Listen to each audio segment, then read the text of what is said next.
22 गाय दूध देने वाली। दूध कितना हो रहा है पूरे दिन अपने का? पास 150 लीटर टाइम का होता है। 150 लीटर दूध एक टाइम का। एक टाइम पूरे दिन का कितना होता है? 300 लीटर। हाँ जी हाँ। हाँ हाँ।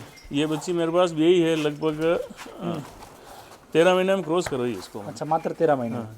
अच्छा अच्छा। और अभी ब्याह गई तो है। मतलब इसने कहीं न कहीं 13, 23 और 22 महीने में बच्चा दे दिया। हाँ 22 महीने में बच्चा। 2 साल से भी कम थी, है ना? इनमें यह है कि दिन में आप गाय को अगर डिस्टर्ब कर रहे हो किसी भी कारण से, तो उस दिन आपके दूध में डिस्टर्ब कम कैसे? डिस्टर्ब डिस्टर्ब कैसे? में किसान कैसे? समझे नहीं वो मतलब थोड़ा कि आप दिन में जैसे गाय के बैठने का टाइम होता है, भाई 8 बजे गाय ने खा लिया पी लिया, उसके बाद में इनको बाड़े में छोड़ दिया, वहाँ पे उनके घूम फिर के बैठने का टाइम होता है, उसमें इनको कोई डिस्टर्बेंस नहीं चाहिए। अगर उसको खड़ा कर दिया या फिर हाँ खड़ा कर दिया किसी ने जाके बीच में कोई ऐसा कर दिया, तो उससे गाय डिस्टर्ब होती है। दूध कम पड़ जाएगा। बिल्कुल कितना अंतर आ जाएगा?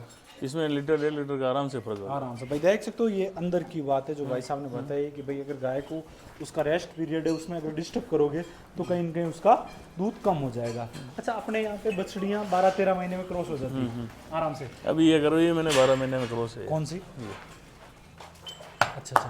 भाई साहब मुझे ये बताओ, 12 महीने में ये क्रॉस करे, अभी क्या उम्र की है ये अभी अपने पास है 14 महीने की है, 2 महीने की क्रॉस है। 2 महीने की क्रॉस है।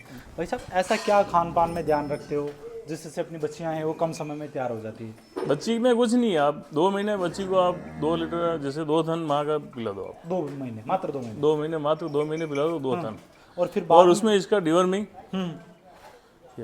हाँ। ये कंप्लीट ध्यान में रखना पड़ता है। डिवर्मिंग में जैसे पेट के कीड़े में जैसे गाय जानवर उससे कमजोर पड़ता है। एक तो पेट का कीड़ा टाइम से टाइम डिवर्मिंग करते रहो आप बच्ची का। डीवर्मिंग कितने टाइम बाद कर देते हो पहली बार? जैसे पहली बार करता हूँ मैं बच्ची का डिवर्मिंग करवाता हूँ 22-23 दिन के अंदर। 22-23 दिन। 20-22 दिन के अंदर डिवर्मिंग करवा देता हूँ एक बार। फिर उसके बाद उसके बाद में टाइम बढ़ जाता है। फिर महीना भर लेते हाँ हो?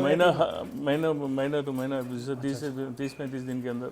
अच्छा, फिर जैसे 2 महीने तो आपने इसको दूध पिलाया, दूध पिलाने के बाद इसको किस पे लेके आए? फिर ये आ जाएगी अपने पशु आहार पे। अच्छा भाई साहब, एक डेयरी फार्म को सक्सेसफुल बनाने में बछड़ी को तैयार करना कितना जरूरी है? बछड़ी को तैयार करना ही जरूरी है, बाकी खरीद की गाय में आपको कोई नहीं पोसाएगा। अच्छा अच्छा। बछड़ी तैयार बछड़ी के ऊपर अगर आप पूरी केयर करोगे तो आपकी डेयरी सक्सेस हो जाएगी। अच्छा अच्छा। आप इस डेयरी फार्म में कहाँ कहाँ से पैसा कमाते हो, थोड़ा उस पर बताओ। नहीं, अपने तो जैसे इनकम सोर्स तो है अभी दूध का ही है, मेन दूध का ही है। अच्छा, आपका यहाँ का जो गोबर आता है, गोबर क्या रेट जाता है? गोबर हमारे यहाँ पे 1500 रुपये ट्रिप से जाता है, ट्रैक्टर की ट्रिप। 1500।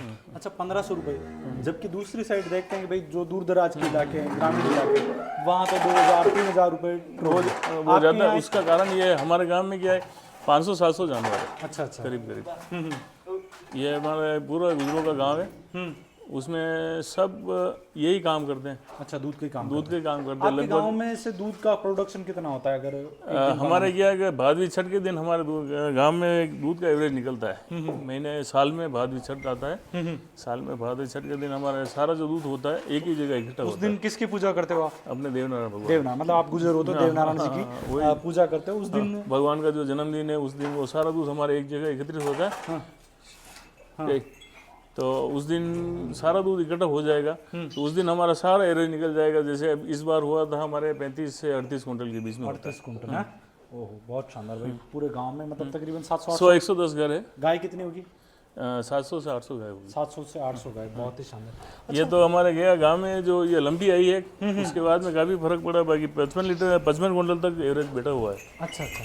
भाई साहब मुझे यूँ बताओ, एक जो डेयरी फार्म है, एक डेयरी फार्म में शेड में क्या क्या चीज़ों का ध्यान रखना चाहिए? शेड बनाते समय बहुत बार गलती करते हैं, नया डेयरी फार्म चालू कर रहे हो तो बहुत सारे लोग शेड में बहुत ज़्यादा खर्च कर देते, तो इन पे क्या कहना चाहोगे आप? शेड में तो ऐसा कुछ नहीं है, नेचुरल रखो, थोड़ा उनको चारों तरफ से खुला रखो, ऐसा करो, बाकी तो ऐसा कुछ नहीं ज़्यादा। हवा प्रॉपर होनी चाहिए। हाँ अच्छा, बिल्कुल। आप सफोकेशन नहीं होना चाहिए डेयरी के अंदर किसी प्रकार में। जैसे आपने चारों तरफ से डेयरी पे कर दी और इसमें इनके जानवर के जो वो सफोकेशन नहीं होना चाहिए। सफोकेशन नहीं होना चाहिए, प्रॉपर हवा मिलनी चाहिए। हवा मिलनी चाहिए ना, रोटेशन होना। अच्छा, अपना हरा चारा कहाँ से आता है? और हरा चारा अपने घर से ही। घर से कितने बीघा जमीन है अपने पास? अपने पास 2.5 बीघा जमीन है। 2.5 बीघा, मतलब 2.5 बीघा इन गायों के लिए। अच्छा, 27 गायों में को 2.5 बीघे में आप आराम से पाल पा रहे? आराम से पाल 12 महीने हो जाता है काम? हो जाता है। अच्छा भाई साहब मुझे यूँ बताओ, अगर आप इस 2.5 बीघा जमीन से अगर खेती करते तो क्या गायों से जितना कमा पा रहे उतना कमा पाते?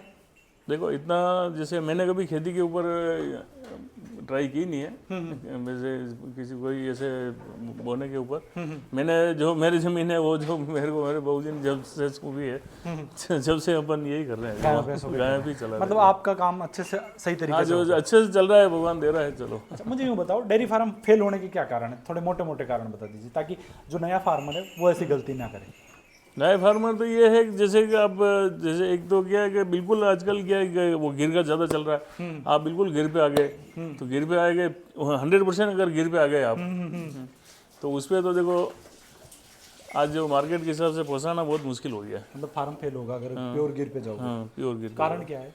कारण यही अपने यहाँ पे क्या है कि जैसे बाजार का अपने अपन को खरीद नहीं है। अच्छा अच्छा। और जैसे अपने गिर फार्म वहाँ सक्सेस होते हैं जहाँ पे जिनके जैसे चरखे आ गई है, हाँ बहुत कम मात्रा में इनको खाना पीने का घर पे देना पड़ रहा है, उनके यहाँ पे गिर का फार्म सक्सेस हो जाते हैं। अच्छा अच्छा। और दूध की रेट भी अच्छी रेट भी अच्छी मिलती है, कम से कम 70-80 रुपए लीटर मिलेगा तभी जाके वो 80 रुपये में भी नहीं पोसाएगा गिर का दूध अगर ओरिजिनल दूध है तो। ओरिजिनल दूध नहीं पहुंचाएगा, कहीं न कहीं वो दिक्कत करेगा। तो गिर दूध बहुत कम टाइम देती। अच्छा अच्छा। कितने मतलब जैसे मुझे यूँ बताओ आपके यहाँ पे जो डेयरी फार्म है इसमें से आप सिर्फ दूध ही बेचते हो? हाँ जी। दूध के अलावा घी वगैरह नहीं, घी का नहीं करते, कुछ नहीं? घी का यूँ नहीं करते हैं, घी का करते ही नहीं है। घी का नहीं करने का कारण है कि मार्केट में जो ओरिजिनल चीज़ है उसकी रेट कस्टमर दे ही नहीं पा रहा है। अच्छा, आने वाले समय में उदयपुर में तो आने वाले समय में चक्कर ये पड़ रहा है उदयपुर में जो जितना अगर ये नकली माल जो बिक रहा है, नकली घी वगैरह, नकली दूध, नकली पनीर, इनके ऊपर जो जितना है उस हिसाब से क्या है कि आज जैसे हर माल अगर ओरिजिनल हो तो दूध की रेट और ऊपर जाती है, ऊपर जाते हैं ना, रेट अच्छी मिलती है ना। मुझे यूँ बताओ आने वाले सालों में उदयपुर में डेयरी फार्म का क्या स्कोप है? फार्म तो अच्छा है, इसको तो क्या है, अच्छा है, मतलब नए लोग आ सकते हैं, आ सकते हैं, ये कभी खत्म होने वाला नहीं है। खत्म होने वाला है। उदयपुर में दूध की रेट मिल रही है वो अच्छी है? हाँ लगभग अभी के आज के टाइम के हिसाब से ठीक है। 50 रुपये ठीक है, आप संतुष्ट हो है ना? दूध की रेट का कोई इशू नहीं। अगर कोई उदयपुर में के आसपास अगर कोई डेयरी फार्म खोलना चाहे तो उसको कौन सी नस्ल पे जाना चाहिए? HF क्रॉस, प्योर HF तो नहीं जाना? नहीं प्योर। HF क्रॉस में जाओगे तो भाई इनके डेयरी फार्म पे देख सकते हो सारी गाय, अधिकतर गाय आपको HF क्रॉस में देखने को मिलेगी, प्योर HF कहीं भी देखने को नहीं मिलेगी। उदयपुर के जितने भी फार्म देखोगे उसमें HF क्रॉस ही देखने को मिलेगा।